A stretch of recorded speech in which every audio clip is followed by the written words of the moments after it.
మాకు కూడా health insurance కావాలంటే ఎలా అప్రోచ్ కావాలో చెప్పండి. ఆల్ ఓవర్ ఇండియా కూడా కాల్ చేయొచ్చు.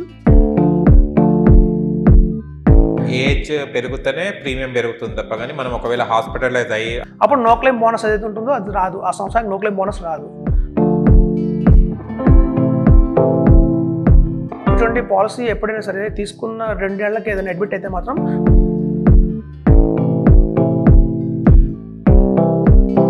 ఇన్సూరెన్స్లో మళ్ళీ అమౌంట్ అనేది పెరుగుతుందా లేకుంటే అంతే కట్టుకుంటూ వెళ్ళాలా? ప్రీమియం ఎప్పుడైనా సరే మీ ఏజ్ బ్యాక్ మాట. ఇది హాస్పిటల్ ఉన్నంతవరకే ట్రీట్మెంట్ యూజ్ అవుతుందా లేకుంటే ఫర్దర్గా మెడిసిన్స్ కావాలంటే కూడా మంత్లీ వెళ్ళి తెచ్చుకోవచ్చా దీని మీద? అంటే అన్ని రిపోర్ట్లు పాజిటివ్ వచ్చాయి, మనం ఆపరేషన్ చేయించుకోవాల్సి వచ్చింది అనుకోండి. ప్రతి హాస్పిటల్లో ఇన్సూరెన్స్ అనేది కంపల్సరీ ఉంటుందా సార్ ప్రైవేట్ హాస్పిటల్స్లో? ఇప్పుడు 50 లక్షల పాలసీ దాటి ఎవరు తీసుకున్నారంటే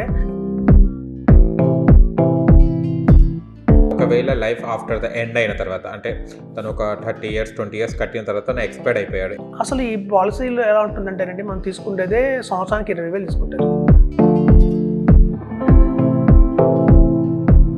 ఫ్యామిలీకి రాదు, మనకి రాదు. నమస్తే సార్. నమస్తే అండి.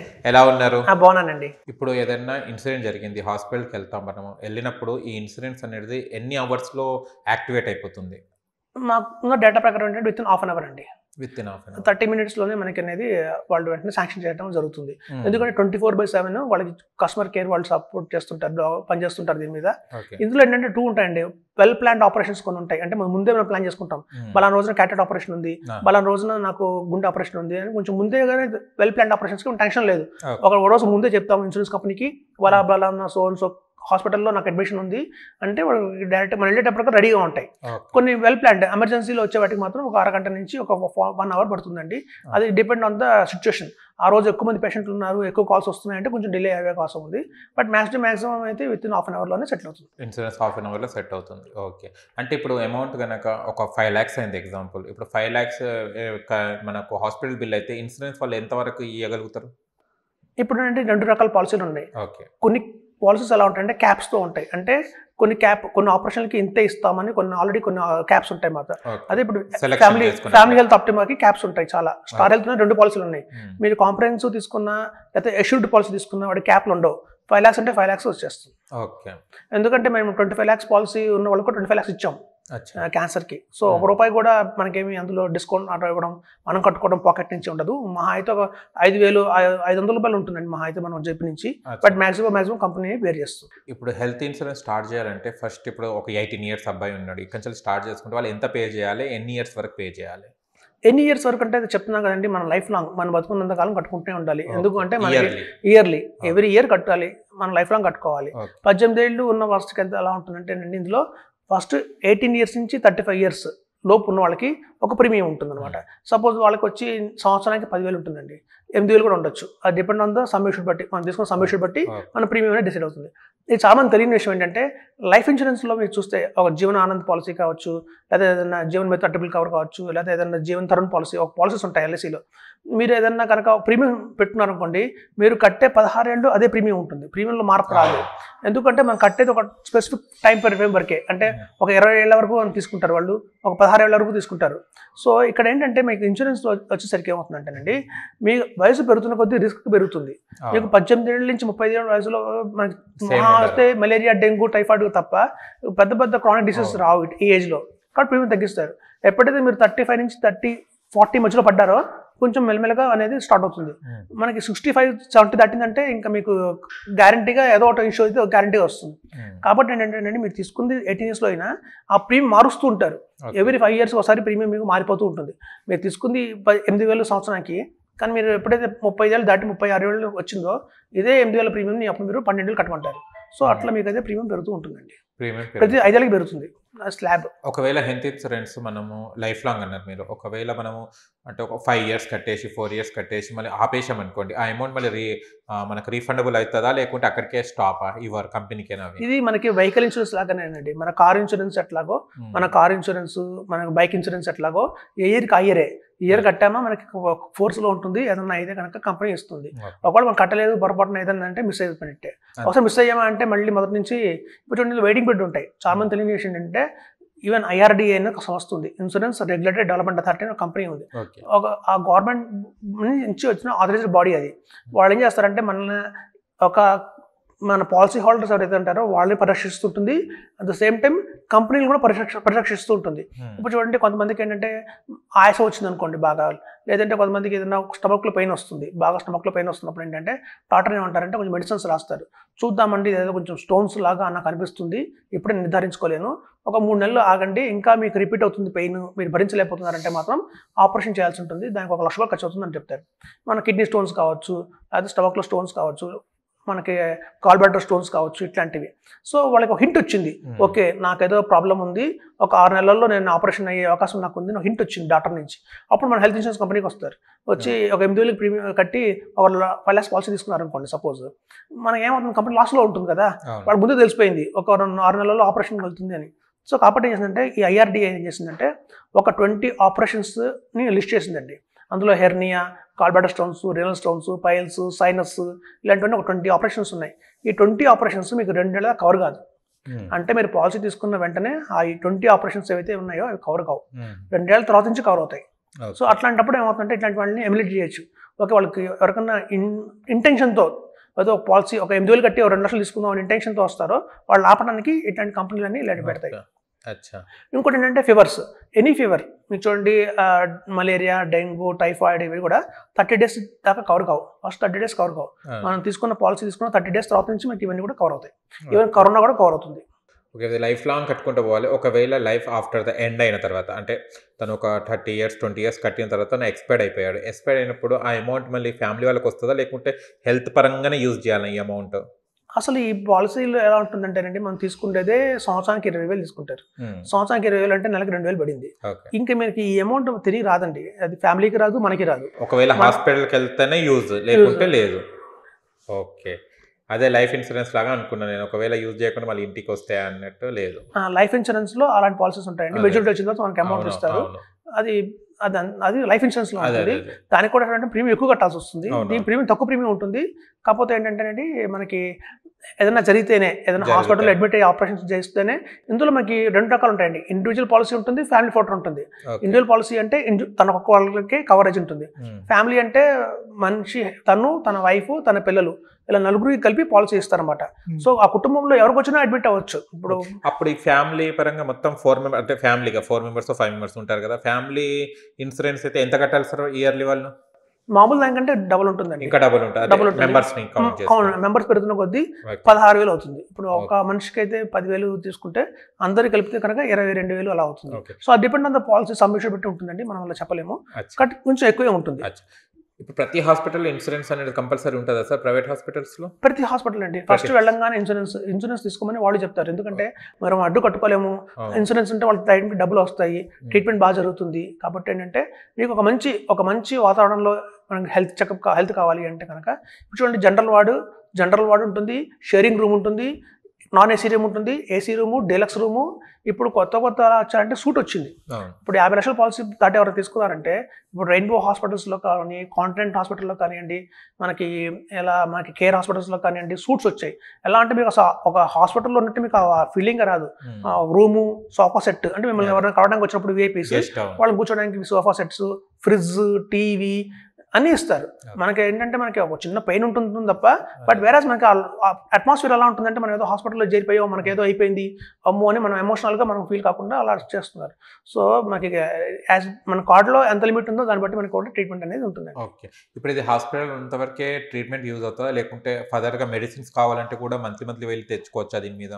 లేదండి, యాక్చువల్గా ఏంటంటే ఇందులో ప్రీ అండ్ పోస్ట్ హాస్పిటలైజేషన్ అనేది ఒకటి ఉంటుందండి. ఇందులో ప్రీ హాస్పిటలైజేషన్ వచ్చి ఒక 30 days కవర్ చేస్తారు. ఇప్పుడు చూడండి, వెంటనే ఆపరేషన్ చెప్పారు. ఇప్పుడు మనకి హార్ట్ పెయిన్ వచ్చింది అనుకోండి, హార్ట్ పెయిన్ రాగానే అది గ్యాస్ట్రిక్ వల్ల వచ్చిన హార్ట్ పెయిన్, ఏదైనా బ్లాక్ వచ్చి హార్ట్ పెయిన్ అని డాక్టర్ ముందు కనుక్కోవాలి. సో వాళ్ళకి అనుమానం వస్తుంది, ఓకే ఒక మెడిసిన్స్ రాస్తారు, దాన్ని బట్టి ఏమంటే గ్యాస్ట్రిక్ ప్రాబ్లం వల్ల వచ్చిన హార్ట్ పెయిన్, లేకపోతే నిజంగా ఏదైనా బ్లాక్స్ ఉన్నాయని ముందు కొన్ని టెస్టులు రాస్తారు, కొన్ని స్కాన్లు కూడా చేయిస్తారు. అవన్నీ రిపోర్ట్స్ వస్తాయి. అన్ని ఫైన్గా ఉన్నాయనుకోండి, మీరు ఆపరేషన్ చేయించుకోకల్లా, మందులతో అయిపోతుంది. ఒకవేళ ఏదన్నా బయట మనం చేరాము అంటే అన్ని రిపోర్ట్లు పాజిటివ్ వచ్చాయి, మనం ఆపరేషన్ చేయించుకోవాల్సి వచ్చింది అనుకోండి, అప్పుడు మనం ముందు ఖర్చు పెట్టిన డబ్బులన్నీ కూడా మనకు వస్తాయి. అంటే మీరు అడ్మిట్ అయిన టైం దగ్గర నుంచి 30 days ముందు ఏవైతే ఖర్చులు ఉన్నాయో ఆ ఖర్చులన్నీ కూడా మనకి కంపెనీ వాళ్ళు ఇస్తారు. దాన్ని ప్రీ హాస్పిటలేషన్ అంటారు. తర్వాత పోస్ట్ హాస్పిటలేషన్ అంటే ఆపరేషన్ తర్వాత కొన్ని యాంటీబయాటిక్స్ రాస్తారు, ఎందుకంటే లోపలంతా కట్ చేస్తారు కాబట్టి కొన్ని యాంటీబయాటిక్స్ రాస్తారు, కొన్ని బలానికి కొన్ని విటమిన్స్ రాస్తారు, మల్టీవిటమిన్స్ ఇస్తారు, అలాంటివన్నీ పెంచుతారు అనమాట. సో అవి కూడా కవర్ అవుతాయి. So pre hospitalisation, post hospitalisation రెండు కూడా కవర్ అవుతాయి.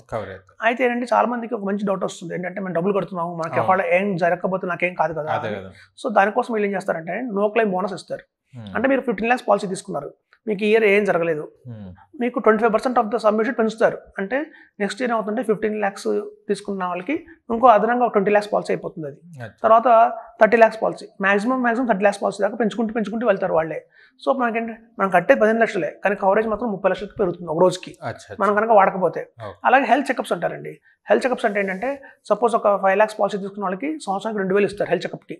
అంటే మనం జస్ట్ ఏంటంటే మన యాప్లోనే మనకి ఎంత ఎలిజిబిలిటీ ఉందో చూసుకోవచ్చు. మనకు 2,000 ఎలిజిబిలిటీ ఉందనుకోండి, ఆ 2,000 సరిపడా మనం టెస్టులన్నీ ఫిల్ చేసుకోవచ్చు. డయాబెటిక్ టెస్ట్ ఉంటుంది అందులో, మన లిపిడ్ ప్రొఫైల్ అంటారు, లివర్ ప్రొఫైల్, మనకి కొలెస్ట్రాల్, థైరాయిడ్, అట్లాంటివన్నీ మనం టిక్ కొట్టుకోవచ్చు. టిక్ కొట్టి మనకి ఎంతవరకు ఎలిజిబిలిటీలో ఉందో అంతవరకు ఫ్రీగా మనం యాప్లో కనుక పెడితే మనకి వెంటనే ఇంటికి అపోలో డయాగ్నోస్టిక్ సెంటర్ నుంచి కావచ్చు, థైరో కేర్ నుంచి కావచ్చు, ఇట్లా వాళ్ళు వస్తారు, వచ్చి మన శాంపిల్స్ తీసుకుని మనకి ఈవినింగ్ కల్లా రిపోర్ట్స్ అనేది మొబైల్లో పెడతారు. ఇది ఫ్రీగానే జరుగుతుంది. అంటే మనం తీసుకున్న పాలసీ మనం క్లెయిమ్ చేయలేదు కాబట్టి హెల్త్ చెకప్స్ అయితే రెగ్యులర్గా ఉంటాయి. ఓకే. అండ్ ఇది ఫస్ట్ హెల్త్ ఇన్సూరెన్స్ తీసుకోవాలంటే ఎవరిని కన్సల్ట్ కావాలి? ఆన్లైన్లో అంటే కొంతమందికి వస్తుంది, కొంతమందికి రాదు ఆన్లైన్. ఇది ఎవరిని కన్సల్ట్ కావాలి? ఇది యాక్చువల్గా ఏంటంటే వాళ్ళకి నియర్ బై చాలా మంది ఎల్ఐసి ఏజెంట్లు కూడా హెల్త్ ఇన్సూరెన్స్ చేస్తుంటారండి. మన స్టార్ హెల్త్ ఇప్పుడు మన స్క్రోల్ అయ్యే నెంబర్కి నాకు కాల్ చేసినా కూడా మనం వాళ్ళకి గైడ్ చేసి మన పాలసీ ఇవ్వడం జరుగుతుంది. చేసుకోవచ్చు. ఓకే. మీరు కూడా కాల్ చేసి ఒకవేళ మంత్లీ ఇయర్లీ మీరు అంటే మీరు వాళ్ళకు డేట్ వస్తుందా, లేకుంటే మీరే చెప్పడం జరుగుతుందా? వాళ్ళకి 3 రకాల ఇన్ఫర్మేషన్స్ ఉంటాయండి. మన సైడ్ నుంచి పర్సనల్ అసిస్టెంట్లు ఉంటారు, వాళ్ళు కాల్ చేసి చెప్తారు డేట్ వచ్చింది కట్టుకోండి అని. అలాగే మొబైల్కి మెసేజ్ వస్తుంది, వాళ్ళకి ఈమెయిల్ ఉంటే కనుక ఈమెయిల్ కూడా మెసేజ్ వస్తుంది, వాట్సాప్ ఉంటే వాట్సాప్ మెసేజ్ వస్తుంది. సో వాట్సాప్ మెసేజ్లో ఏమొస్తుందంటే మీకు రెన్యూల్ వచ్చింది, పేమెంట్ చేయండి, అక్కడ పేమెంట్ లింక్ కూడా వస్తుంది. సో ఇప్పుడంతా ఆన్లైన్ అయిపోయిందండి. ఇప్పుడు ఎట్లా ఉంటుందంటే మేము ఇక్కడ హైదరాబాద్లో ఉన్నా కూడా నేను ఢిల్లీలో వాళ్ళకి పాలసీ ఇస్తున్నాను, బెంగళూరు వాళ్ళకి పాలసీ ఇస్తున్నాను. ఎట్లా అంటే ఒక వాట్సాప్లో మనకి ఏం డీటెయిల్స్ కావాలో వాళ్ళకి పంపిస్తాం. వాళ్ళు జస్ట్ ఏంటంటే వాళ్ళ పేరు, వాళ్ళ అడ్రస్, వాళ్ళ మొబైల్ నెంబర్లు, ఈమెయిల్ అడ్రస్ అన్ని ఫిల్ చేసి వాట్సాప్లో మనకు పంపిస్తున్నారు. అదంతా సిస్టంలో కీయింగ్ అవుతుందండి. మొత్తం కీయింగ్ అయిపోయిన తర్వాత ఏమంటుంది, లింక్ వాళ్ళకి వెళ్తుంది. సో ఆ లింక్ ద్వారా వాళ్ళు పేమెంట్ చేస్తే ఒక టెలివెరిఫికేషన్ కాల్ వెళ్తుంది. కంపెనీ నుంచి ఏంటంటే టెలివెరిఫికేషన్ కాల్లో ఏం చేస్తారంటే మీరు నిజంగానే హెల్త్ ఇన్సూరెన్స్ తీసుకున్నారా, మీ హైట్ ఎంత ఉంది, వెయిట్ ఎంత ఉంది, ఇంతకుముందు మీకు ఏమైనా ఆపరేషన్లు జరిగాయా, ఒకవేళ మీకు ఏదైనా ఆపరేషన్ జరిగితే ఇయర్లో సంవత్సరంలో ఆపరేషన్ జరిగింది, అలాంటి క్వశ్చన్స్ ఉంటాయి. ఒకవేళ మీరు కనుక డయాబెటిక్ ఉందని రాశారనుకోండి, అందులో థైరాయిడ్ ఉందని రాశారంటే వెంటనే మీకు థైరాయిడ్ ఎప్పటి నుంచి ఉంది, దానికి మీరు ఏం వాడుతున్నారు అంటే థైరాయిడ్లో కొన్ని ఉంటాయండి, 25 cmg అని, 50 cmg అని, 75 cmg మెడిసిన్ ఎంజీ ఉంటుంది, అది మనం చెప్పాల్సి ఉంటుంది. సో మనం ఎంత మెడిసిన్ వాడుతున్నామో, ఎప్పటి నుంచి ఉంది, ఈ డీటెయిల్స్ అన్ని వాళ్ళు టెలివెరిఫికేషన్ కాల్లో కనుక్కుంటారు. కనుక్కున్న తర్వాత అన్ని త్రూ బాగున్నాయి అంటే మాత్రం పాలసీ వెంటనే శాంక్షన్ అయిపోతుంది, వాళ్ళకి బాండ్ అనేది ఇవ్వడం జరుగుతుంది. ఓకే. ఇంకో విషయం సార్, ఇప్పుడు ఇన్సూరెన్స్ కట్టుకుంటే ఒక 2 years తర్వాత మీరు ఇది కొంచెం అంటే మనం యూజ్ చేసుకోవడానికి అన్నారు హాస్పిటల్స్కి, అది 2-3 years తర్వాత మనం ఒక హాస్పిటలైజ్ అయిపోయిన తర్వాత వాడికి ఒక 3 lakhs 5 lakhs ఎగ్జాంపుల్ చెప్తున్నా అయిన తర్వాత మన ఇన్సూరెన్స్లో మళ్ళీ అమౌంట్ అనేది పెరుగుతుందా, లేకుంటే అంతే కట్టుకుంటూ వెళ్ళాలా? ఇప్పుడు చూడండి, అంతే ఉంటుందండి. ఎప్పుడైనా సరే ప్రీమియం మారదు. మీరు హాస్పిటల్లో క్లెయిమ్ తీసుకున్నా కూడా ప్రీమియం మారదు. ప్రీమియం ఎప్పుడైనా సరే మీ ఏజ్ బ్యాక్ మాట, ఇప్పుడు 35 ఏళ్ళ నుంచి 40 ఏళ్ళ దాకా ఒక ప్రీమియం ఉంటుంది, 41 నుంచి 45 దాకా ఒక ప్రీమియం ఉంటుంది. అలా మీరు ఎప్పుడైతే 5 years పెరుగుతుంటుంది మీ ఏజ్, ఆటోమేటిక్గా ప్రీమియం అనేది పెరుగుతుంది. కానీ ఏజ్ పెరుగుతూనే ప్రీమియం పెరుగుతుంది తప్ప, కానీ మనం ఒకవేళ హాస్పిటలైజ్ అయ్యి అక్కడ ఇన్సూరెన్స్ మనం తీసుకుంటే అయితే కంటిన్యూ యథావిధిగానే మనం ప్రీమియం కట్టుకుంటే అప్పుడు నో క్లెయిమ్ బోనస్ ఏదైతే ఉంటుందో అది రాదు. ఆ సంవత్సరానికి నో క్లెయిమ్ బోనస్ రాదు. అంటే నో క్లెయిమ్ బోనస్ అంటే ఇంత చెప్పాం కదండి, సపోజ్ ఎవరైనా 10 lakhs పాలసీ తీసుకున్నారు, 10 lakhs పాలసీ తీసుకున్నారు, నెక్స్ట్ ఇయర్ వాళ్ళు ఏం వాడలేదు, ఆటోమేటిక్గా 12,50,000 అయిపోతుంది ఆ పాలసీ. తర్వాత నెక్స్ట్ ఇయర్ కూడా వాళ్ళు ఏం వాడలేదు, అదే 15 lakhs అవుతుంది. అట్లా నో క్లెయిమ్ బోనస్ అనేది ఇస్తారు. అంటే 25% of the submission no claim బోనస్గా వస్తుంది. మనం ఏదైనా క్లెయిమ్ పెడితే మాత్రం ఆ నో క్లెయిమ్ బోనస్ అనేది తగ్గుతుంది. మళ్ళీ తగ్గుతుంది. ఒకటే తగ్గుతుంది, మొత్తం జీరో అవుతుంది, కొంచెం ఒక స్టెప్ బ్యాక్వర్డ్ వస్తుంది. యూజ్ చేసుకున్నారు కాబట్టి వాళ్ళకి అదొకటే ఉంటుందండి. బట్ వేరేస్ ఇది బాగానే ఉంటుంది. సీనియారిటీ ఇప్పుడు చూడండి, పాలసీ ఎప్పుడైనా సరే తీసుకున్న 2 ఏళ్లకి ఏదైనా అడ్మిట్ అయితే మాత్రం కొంచెం డౌట్ఫుల్ పెడతారు, వీళ్ళకి ముందే ఉందా, మనకి మోసం చేశారు అది ఇది అని. ఎప్పుడైతే పాలసీ తీసుకున్న 4 ఏళ్ళు 5 ఏళ్ళు అయిపోయింది అనుకోండి, మీకు ఇంకా క్లియర్గా వచ్చేస్తుంది, మీకేమి వాళ్ళు ఏమి అబ్జెక్షన్స్ ఏం చేయరు. ఎందుకంటే 4 ఏళ్ళ నుంచి బాగానే ఉన్నారు, ఓకే ఇది కొత్తగా వచ్చిన ప్రాబ్లం అని చెప్పి వాళ్ళు ఒక అండర్స్టాండింగ్ వస్తారన్నమాట. సో వెరిఫికేషన్ కాల్స్ కూడా అలాంటివి ఏమి ఉండవు, స్మూత్గా ఉంటుంది.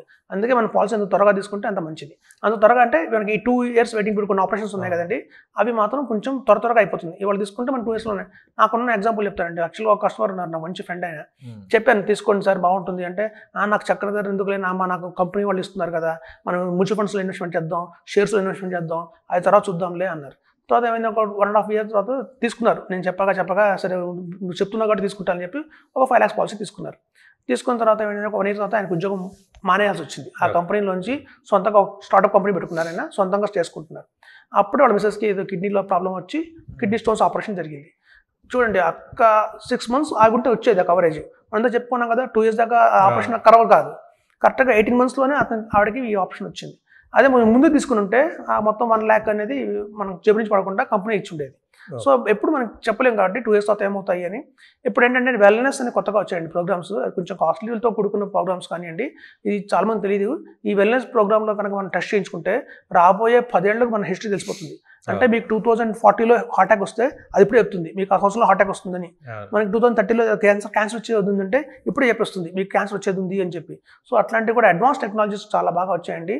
సో కాబట్టి ఇవన్నీ కూడా మనం తీసుకొని ఎవరికైతే కనుక నా రికమెండేషన్ ఏంటంటే పర్సనల్గా ఎవరికైతే ఫ్యామిలీ హిస్టరీలో అంటే చూడండి, వాళ్ళ 4 fathers కావచ్చు, మన గ్రాండ్ పేరెంట్స్ కావచ్చు, పేరెంట్స్ కావచ్చు, వాళ్ళకి ఎవరికన్నా బాగా క్యాన్సర్తో వాళ్ళు కనుక ఏమైనా ఎక్స్పైర్ అయినా, వాళ్ళు హార్ట్ అటాక్ వాళ్ళు ఏమైనా ఎక్స్పైర్ అయినా, అట్లాంటివి ఏమైనా మన ఫ్యామిలీ హిస్టరీలో కనుక ఉంటే వాళ్ళు ఒక సెకండ్ కూడా వెయిట్ చేయకుండా తీసుకోవడం పాలసీని ఉత్తమం అండి. ఎందుకంటే ఇవాళ మనం ఆరోగ్యంగా ఉంటే పర్మనెంట్గా ఆరోగ్యంగా ఉంటామని కాదు, మన ఫ్యామిలీ హిస్టరీలోనే ఉంది, అంటే ఆ జీన్స్లోనే ఉంది. సో జీన్స్లో ఉన్నప్పుడు తప్పకుండా అయితే క్యాన్సర్ గ్యారంటీగా వస్తుందండి, వస్తుంది. కాబట్టి ఒకవేళ అలాంటివి ఉంటే మాత్రం నిర్లక్ష్యం అయితే చేయకండి చెప్తున్నాను. కన్సల్ట్ అయ్యి మాకు కూడా హెల్త్ ఇన్సూరెన్స్ కావాలంటే ఎలా అప్రోచ్ కావాలో చెప్పండి. అదే మన కింద మన నెంబర్ డిస్ప్లే నెంబర్కి కాల్ చేస్తే నేను కానీ మా అసిస్టెంట్స్ కానీ ఎవరైనా ఎత్తి మనకి సహాయం సార్ వాళ్ళకి కావాల్సిన పాలసీ ఏంటి, ఎంత సబ్మిషన్ తీసుకుంటే బాగుంటుంది అని క్లియర్గా వాళ్ళకి ఎక్స్ప్లెయిన్ చేసి ఫర్దర్గా మన పాలసీ ఇవ్వచ్చండి. ఎక్కడైనా వాళ్ళు కాల్ చేయొచ్చు, ఎక్కడైనా కాల్ చేయొచ్చు, ఆల్ ఓవర్ ఇండియా ఎక్కడైనా వాళ్ళు కాల్ చేయొచ్చు. మన ఎక్కడి నుంచి కూడా మన పాలసీ సర్వీస్ ఇవ్వడం జరుగుతుంది.